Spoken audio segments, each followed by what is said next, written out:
ports around Istanbul and Turkey, sails that are no longer of use, that have been sitting around in warehouses for many, many years.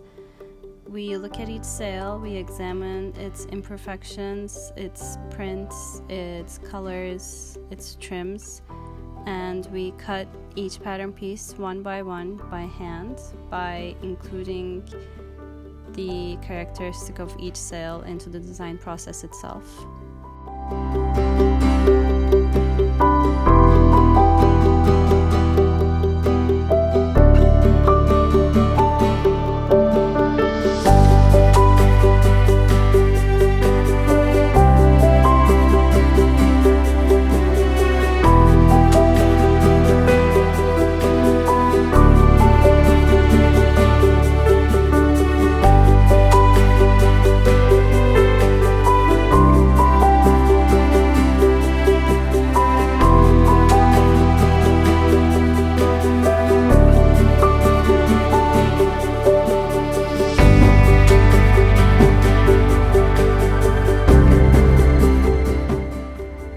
One of the main issues we have with using an upcycled material is that since sails are used in rough conditions, they're not at their strongest when they reach us, so we've been using a laminating material to make our sails stronger so that the bags we eventually make can be used for many years to come.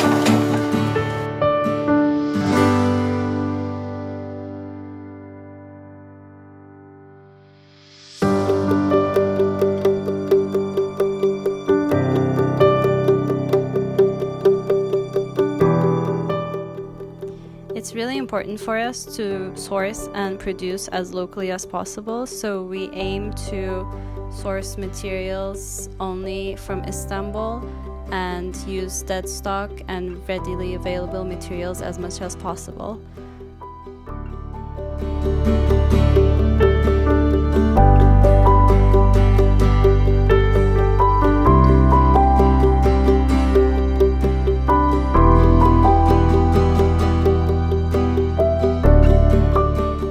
It's really important for us that our customers know that they're getting a unique HUNER bag each time they make a purchase from us, so we stamp the inside label of each of our bags with a unique number. At this stage in the production process, we work with a local tailor who puts the finishing touches on our bags for us, like sewing up the side seams and putting in the bindings.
product for the first time, which is a really exciting time for me because you match the bag, you pick all the trims individually, but you can't really imagine what it's going to look like until you see it at the very end. So it's my favorite part of the whole process, really. We place each bag in a numbered box made out of recycled cardboard, which is also very important to us to not include any plastic in the storage of our bags. When we're shipping, we place each bag in its own raw cotton bag so that it doesn't get damaged in the process, and it's also a nice case for people to use afterwards and to store their bags when they're not using them.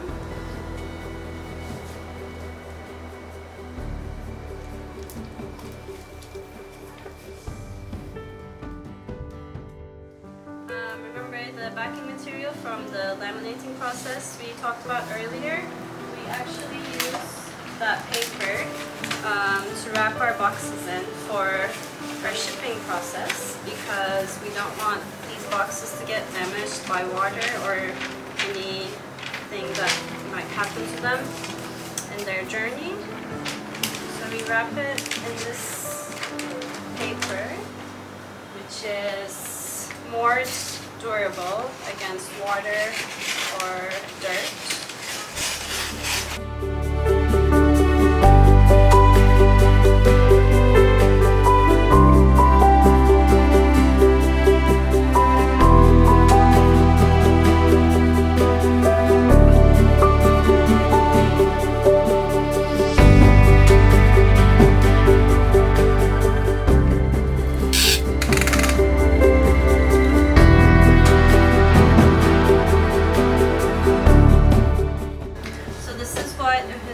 Looks like when it arrives to our customers. Unfortunately, there are aspects of our entire production and shipping process that we're not 100% happy with, that we're constantly looking for better solutions. For example, this paper, while it's upcycled again, it's used a second time. But we do have to use some sort of tape to keep it together, and packing tape is unfortunately not recyclable, and neither is craft tape or masking tape. So that is something that we haven't found a solution for yet, and we are going to be talking about some of the aspects that we found difficult to find solutions for still in the Q&A that's coming.